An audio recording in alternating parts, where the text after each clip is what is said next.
We are into February, and this rookie wide receiver class has been heavily debated. Let's add to that debate, and we're going to get into our rookie wide receiver tiers here. So let's just start right at the top. We're going to go tier 1. It is JSN. He is the guy to roster from this tier as far as I'm concerned, right? He's my wide receiver 1. I believe he's Addison's wide receiver 1 as well. To start it off, obviously he enters the draft as an early declare. Great. That is exactly what you want to see from these high draft capital wide receivers, right? They are good enough to leave as soon as they can, and they do. That is a positive, right? You look at the last full season he played, throw away the junior year because of injury. So we look at his sophomore season with Chris Olave, with Garrett Wilson. He puts up 1,600 yards. We all remember what he did during bowl season. It was nothing short of otherworldly. So the production, the breakout age, right, those types of things all fall in line for his profile. And then when you look at his skill set and what he does, right, I don't think there's a better route runner in this class. I really don't. At his height, at his weight, right, you're looking at 6 feet, just about 200 pounds pre-combine, so pre-measurement here.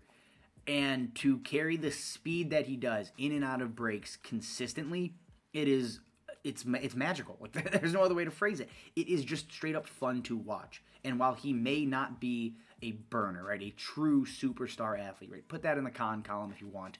It doesn't matter, right? Because you know who else isn't a superstar athlete? Cooper Kupp, Keenan Allen, Amon-Ra St. Brown. All of these guys have proven you can be this big slot prototype and put up freakish production in the NFL. So JSN, right, there's a lot in his favor. The real only knock is that athleticism. And I don't really care about it at the wide receiver position anymore. It's starting to matter less and less. And I'd rather have the guy that can basically get open whenever he wants. That's why he is at the top of tier 1 for me, in this 2023 class. Turning our attention to the wide receiver 2 in this tier 1, it is Jordan Addison, right, out of USC, formerly of Pitt. There is a ton to love about Jordan Addison as well, right? As much as I just waxed poetically about JSN, Jordan Addison is right up there with him. That's why they're in the same tier here, right?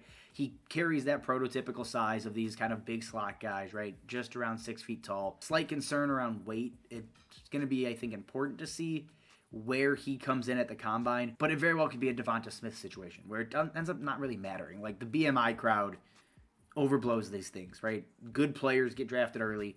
The weight probably won't matter, and the NFL is going to decide if it does or not. So just keep that in mind. But that's really, right, you want to put that in the con column, and one of the negatives, fine. Outside of that, what he did at Pitt, again, as a sophomore, was insane. To turn Kenny Pickett into a first-round quarterback is not an easy task. That is exactly what Jordan Addison does. If Jordan Addison is not at Pitt for Kenny Pickett's 5th year, he is not a first-round quarterback. I don't think there's any way. He's an elite route runner. He is able to get open basically whenever he wants. Opposite of JSN, though, he does carry significantly better, like, true straight-line athleticism, right? That kind of speed you want from a top target. Jordan Addison has that, and he has plenty of it to spare. If you want to point to the negatives, right, we already touched on the weight. The other one's going to be the drop in production his junior year, right? He didn't come close to what he did with Kenny Pickett. And that came with Caleb Williams, which is interesting because I don't think anybody is going to argue that Caleb Williams is just better than Kenny Pickett is or probably ever will be. So to see a drop in production is interesting. I'm not overly concerned because you're talking about a guy who went to a new system, right? A new head coach, a new quarterback, significantly more competition, more competent competition at USC. There's just a lot of factors, I think, that play into that. If he had stayed at Pitt and then saw a massive drop in production, I'm probably seeing, like, alarm bells go off, maybe red flags, but I don't really care all that much with Addison just because the situation dictated a lot of moving parts and pieces that made it, almost not expected, but less shocking that there was a dip in production, in his final season in college. Moving to our wide receiver 3 in tier 1 here, it is probably the guy you expect to hear. It's Quentin Johnston out of TCU. Now, Quentin Johnston reminds a lot of people of DK Metcalf. The reason being, right, he's 6'4", over 200 pounds. The man he's just big. He is the prototypical wide receiver 1 you want on the outside. That is a massive, positive for him in this draft class because you look at the other 2 guys, right? They're big slots. It's guys that can work on the outside but aren't going to be your true alpha go up and get it type of dudes. where Quentin Johnston is, right? That is the upside, the appeal that he brings to this draft class. So that is a massive positive in his direction, right? He gets the early declare. He has the freakish measurables. All of those things are great. But I think there's a lot more risk with Quentin Johnston than there are with the other two, right? As a route runner, he's solid. He is good. He's not elite. Now, at his size, you may think, well, it probably ends up not mattering. And that could be true. But again, like, I like to see my wide receivers do wide receiver things really, really well, which is get off of press coverage, right? Work in these short to intermediate areas extremely well. And he does that fine, but he needs to improve. I think coaching staff is going to be big for Quentin Johnston because he has the physical tools. There is no denying that. Can he bring it all together and give us, better than what he showed in college, right? Because you look at his best season, right? He goes over 1,000 yards. That's great. But in the Big 12, I almost expect a higher ceiling. CeeDee Lamb lit the Big 12 on fire, right? And now obviously you're playing in Oklahoma and not TCU, so it's different. But like those types of players should be probably producing at an even higher clip. So is that a reason to drop Quentin Johnston in ranks? Probably not, but it's something you still need to be aware of. Moving to Tier 2, we are back to the slot-style wide receivers, and this draft, I think, has a ton of them. But it's Josh Downs, again, a guy that Addison and I both really, really like coming out. And the reason is his analytical profile is exactly what you want to see from a wide receiver, right? A great college dominator rating, a great, season-high college target share. So he's earning targets at a great clip. And then he has the really, really young breakout age, right? All of the things you want to see from a guy basically throughout college, right? And then, again, he's an early declare as well. So he kind of checks every single box you're looking for. The reason he's not in Tier 1 and he's down here in Tier 2 is that expected size. That could be the biggest knock on him, right? He's currently listed at 5'10", 180. We all know those heights are a little bit beefed up. He's probably going to be like 5'9". Hopefully he doesn't slip into that 5'8" range. But he's probably 5'9". Maybe he sticks it that way, right? 5'9", 180 is not the end of the world, right? That could be Elijah Moore. It's Zay Flowers in this class as well. So it's not a nail in the coffin, but we need to be aware of it. The positive, on the flip side of that is, even at his height, he had a 72% contested catch rate. So he does play bigger than that size, which is, again, a huge, feather in his cap for the sole reason of he's not going to be solely relied on as like a chain-moving, short to intermediate slot guy. He has the ability to get open deep and then go up and get the ball, even though he is a little bit undersized. He does get knocked off of his routes, and he doesn't necessarily fight through contact. He's not a great run blocker. So these types of things can limit his role in the NFL potentially. Who knows? Maybe he beefs up. Maybe he gets up to 185, 190, down the road here. And he can utilize his nuanced route running and ability to fight off contact, right, and turn it into a positive. We don't know how that's going to play out. That is where we're looking at a profile. We see a lot of positives, but the negatives are there as well. That's the reason he's not in Tier 1.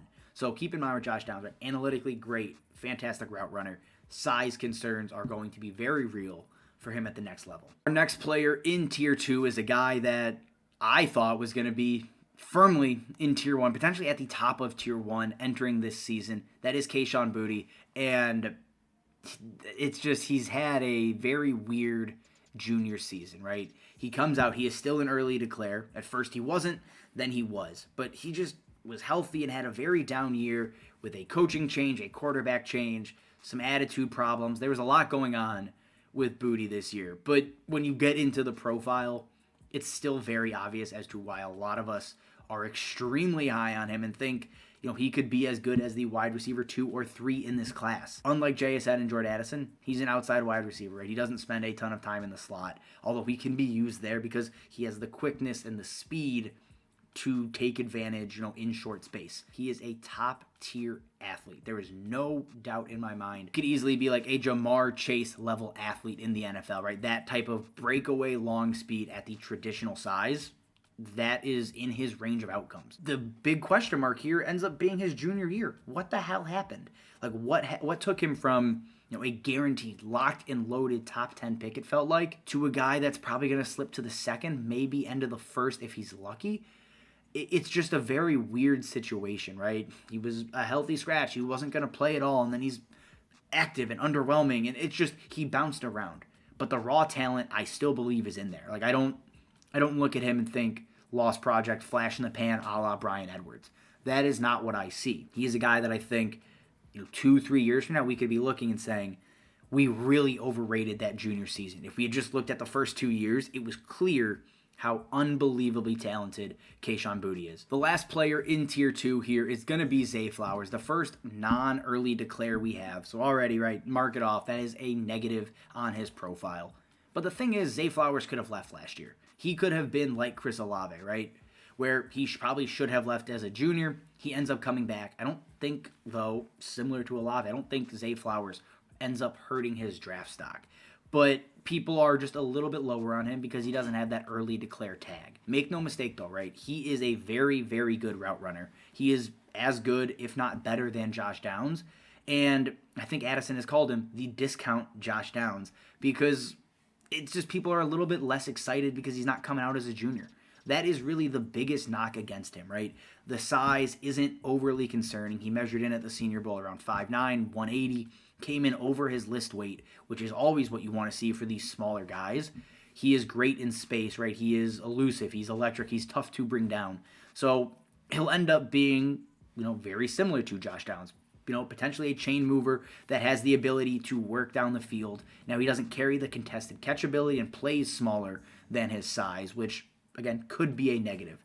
But the floor for Zay Flowers is extremely high. And if he gets that first-round draft capital a lot of people are talking about, Zay Flowers is going to be a quick riser in rookie drafts. Into Tier 3 now, we have two guys. The first is probably somebody a lot of people expected to see in Tier 2. That's Jalin Hyatt. Now, Jalin Hyatt is an interesting case because obviously, right, he wins the dude, I can't say Bolitnikov. Right, he finishes 2022 as the best wide receiver in college football, at least by voting standards. He is an early declare, right? He torched Alabama, which we all remember this season. There is a lot going in his favor. On the flip side of all of that, right, he's basically a one-year producer. He is a flash in the pan. There was little to no production to speak of his first 2 seasons and is basically riding the wave of a super monster breakout year to potentially, first, second round draft capital in the NFL. If you're not familiar with his play style, he is a burner, right? He just torches guys deep. He's not necessarily an incredible route runner, but I don't think it's a point of weakness for him. I just think he hasn't had to utilize his full skill set for the sole reason of Tennessee played in a just wide open spread tempo offense, which is going to breed production. I mean, Jalin Hyatt took full advantage. But again, he didn't do anything when they weren't in a spread tempo offense the first 2 seasons. So the question then comes, well, is he producing because it's a wide receiver friendly offense?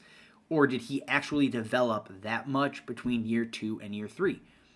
The answer is probably somewhere in the middle, right? He had 1 catch against press coverage last season. Is that to say he can't do it or he just hasn't had the opportunity? We don't know. I think it's probably closer to he's just not great against press coverage, and that's fine. Right? You can still win in the NFL without being elite against press.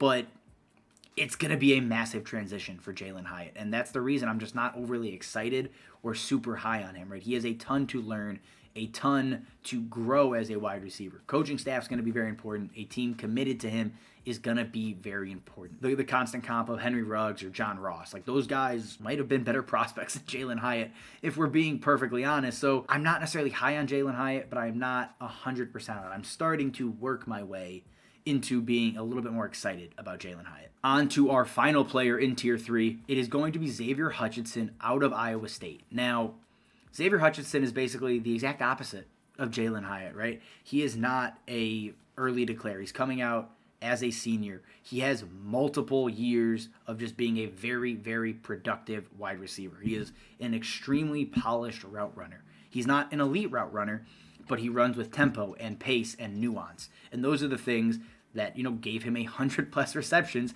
as a senior in college. So he really probably will never profile as a true wide receiver 1, right? Even at 6'3", 200 pounds, I just don't see him finding a path to being a star wide receiver, but he can be a very good wide receiver too. Like think young Michael Gallup, pre-injury, right? Pre-CeeDee Lamb and all these other things that kind of threw his career off track.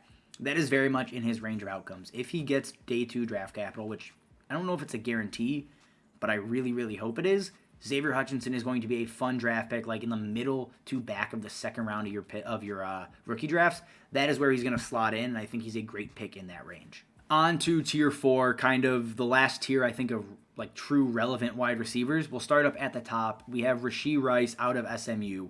Now, if you're not familiar, he is a senior, 6'3", 200 plus pounds, and was uber productive his final season at SMU, right? Going over 1,300 yards and looking like a legitimate wide receiver 1. The questions come in, outside of being able to go up and get it and just being more athletic than everybody in his conference. Where was this production the first 3 years? What happened from year 3 to year 4 that he took this monumental leap, right? He didn't really produce with lesser competition for the majority of his college career.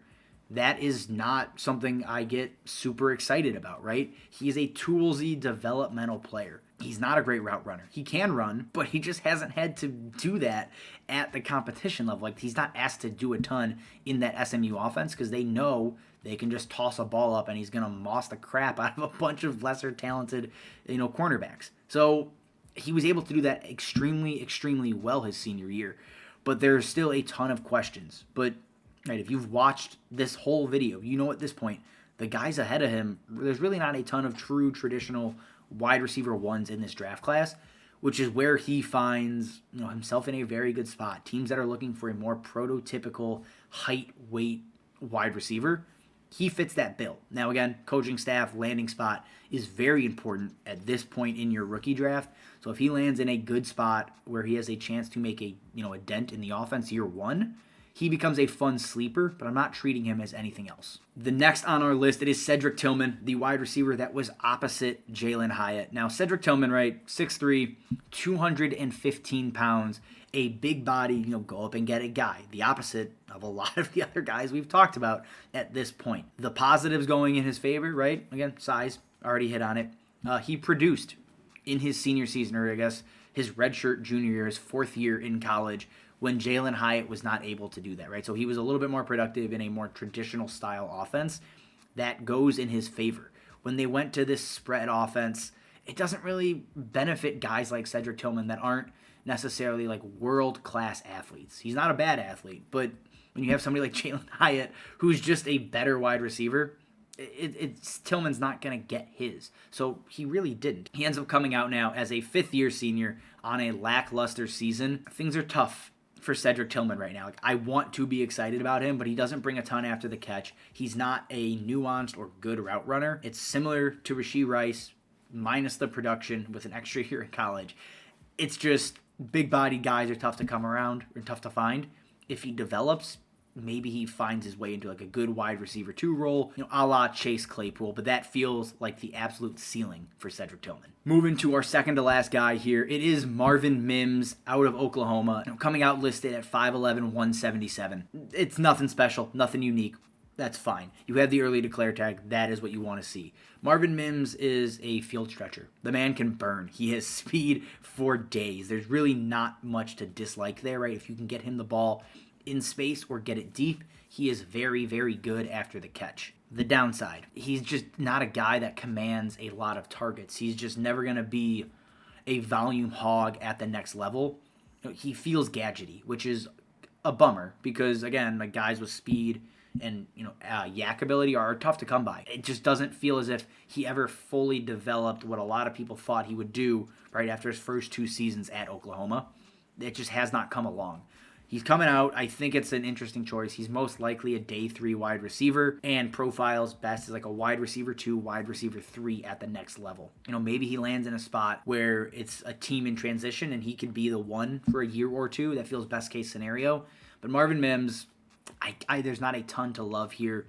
But again, that is the point when you're down at tier 4 here. And our final guy on the list, it is Parker Washington out of Penn State. Now, he does come out, right, as a junior, just like Marvin Mims, but he's still landing in tier 4 for a number of reasons. He does come in, right, as a big slot type player. He is a good route runner, and he has natural hands, right? These things are great. That is what I like to see. The downside is the production and the ability to earn targets leaves a lot on the table. He was operating in a complementary role in Happy Valley, right, as a chain-moving slot guy, an underneath intermediate type player. It's a low ceiling, crippling floor type of guy. If he goes to the right coaching staff, that is a creative offense. That is what Parker Washington, I think, needs to operate at the next level and really develop into a, say, Hunter Renfrow style player. I don't know if it's going to happen. He feels destined to be a day 3 pick and he'll probably fall off the fantasy radar shortly thereafter. But again, we're down in tier 4. At this point, you're looking at slot guys that are interesting and projects at on the outside. That is what this tier makes up. That is what Parker Washington is. If you guys like this video, you like other videos you have seen at DLF, check out the link in the description for the YouTube memberships, right? We have additional videos every single month, additional live streams, Q&A threads, a whole bunch of other stuff, guys. Check out the DLF YouTube membership. That stuff means a lot.